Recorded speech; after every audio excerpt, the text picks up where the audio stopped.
Cordial saludo, mi nombre es Tania Mora, estudiante de psicología, y el día de hoy vamos a hablar sobre un conflicto clave que sucedió aquí en nuestro país Colombia entre los años 1920 y 1957. Para esto tenemos a don Héctor Cortés, quien nos va a contar sobre el Bogotazo.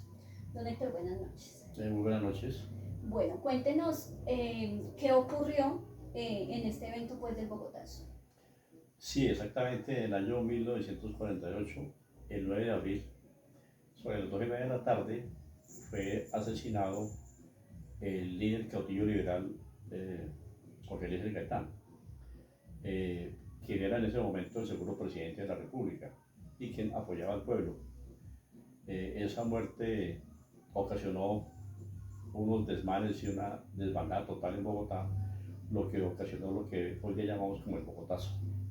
Y el nombre del Bogotazo es recibido porque ocurrió precisamente en esa ciudad. Exactamente, porque el Bogotá se inició y se encendió, se llama, que rápidamente corrió por todo el país y generó una violencia entre los conservadores que mandaban en el poder, que se unieron con la fuerza pública, especialmente la policía, atacando a todos los liberales. Eso originó la famosa violencia que hubo en el país entre los años 48 al 57. Bueno, ¿cuál cree usted que es la importancia de este acontecimiento histórico? Pues la importancia histórica como tal no tiene mucha relevancia. ¿En qué sentido? En el sentido de que la gente muchas veces se olvida. Estos son temas políticos, sociopolíticos que ocurrieron en contra de una población y que se ha venido repitiendo. En este país matan los líderes que van a ganar fácilmente, los matan y no pasa nada. El pueblo no tiene memoria. Bueno, consecuencias que hayan traído no solo para ese momento, sino... Las consecuencias inmediatas fueron la violencia generalizada en el país, que Me comentaba ocasionaron... usted que de ahí en adelante se ocasionó una guerra entre liberales y conservadores. Correcto, sí. Mucha gente, especialmente liberal, se convirtieron en guerrilleros, pero esa guerrilla era una guerrilla que era solamente subversiva.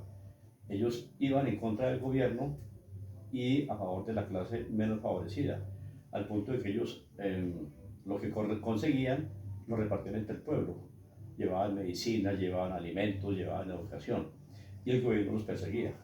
Hasta el año 1957, cuando el plebiscito nacional, el pueblo tomó General Gustavo Rojas Pinilla y el país cambió a partir de ahí. Entonces se dividieron periodos presidenciales, 4 años el Partido Conservador y el Partido Liberal. Y eso minimizó un poquito como la guerra que había entre liberales y conservadores. Exacto, sí, sí, el conflicto se frenó totalmente, porque estaba es decir, no había control de parte del Estado, sino todo el mundo en contra de un grupo. Pero ya al llegar los militares al poder, el conflicto terminó.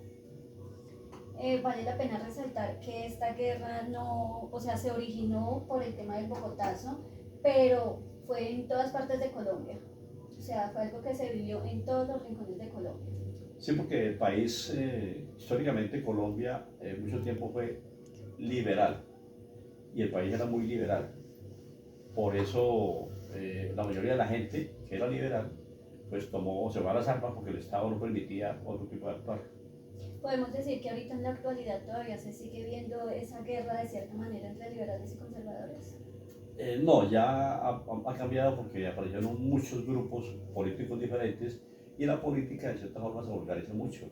Ya no hay colores, sino los políticos se acomodan a un movimiento político que les convenga. Este país ya perdió su horizonte político y solamente buscan ese poder 4 años para ostentarlo, y eso es lo que la política en Colombia se convirtió.